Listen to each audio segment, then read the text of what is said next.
Ayan, magluluto ako ngayon ng igado. I-try ko munang magluto. Ngayon lang ako magluto nito. Ito yung kailangan. Patatas, tsaka carrots. Tapos siling malalaki. At green peas. Tapos ito, sibuyas, bawang. Tsaka lagyan natin ng oyster.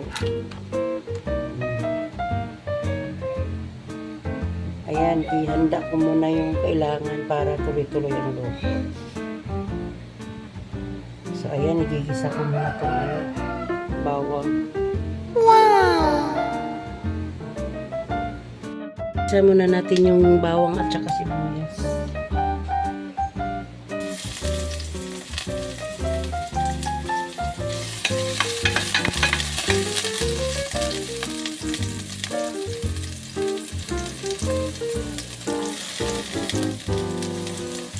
Ilalagay na natin itong baboy.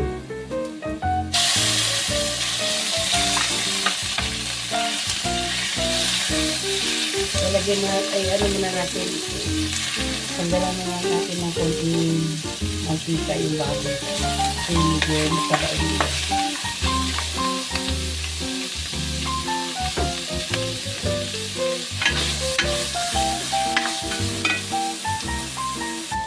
Ito muna yung susunod natin yung patatas sa carrot kasi matagal ito mag-luto. Mamaya na natin ilagay yung atay. Yung atay mabilis lang kasi maluto.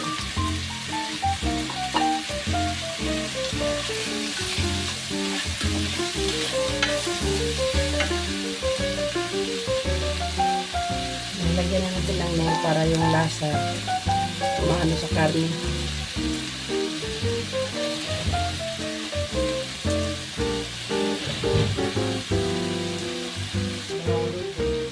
Nilagyan natin ng konting toyo.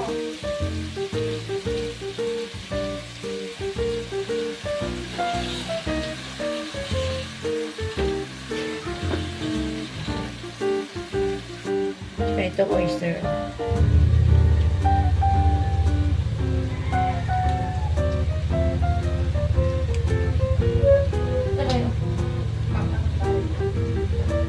Lalagyan natin ng paminta powder.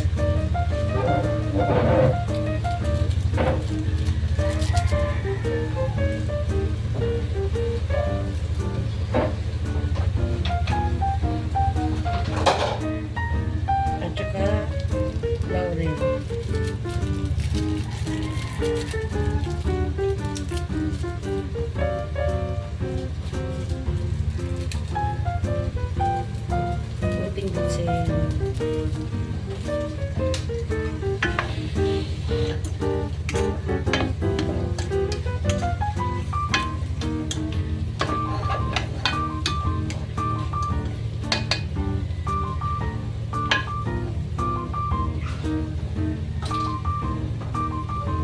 Takpan muna natin, guys. So, ayan na, guys. Luto na ang ating ilagay na patatas sa carrots. So, isusunod na natin tong atay. Hinuli ko kasi ito paglagay para hindi siya ma-overcook.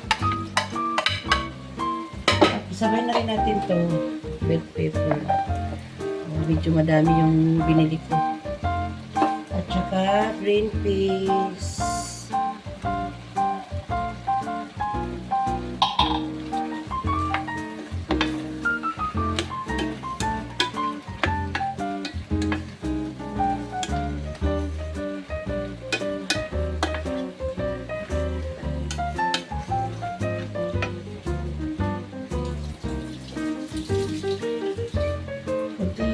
Tubig.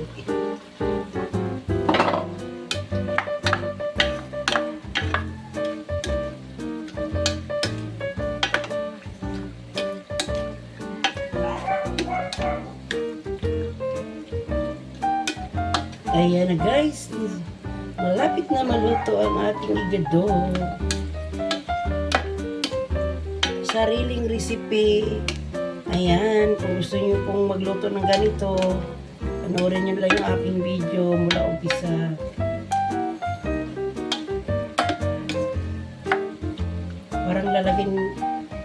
medyo konti pa ang tubig. Lagyan ko ulit. Lagyan natin ulit ng tubig na konti.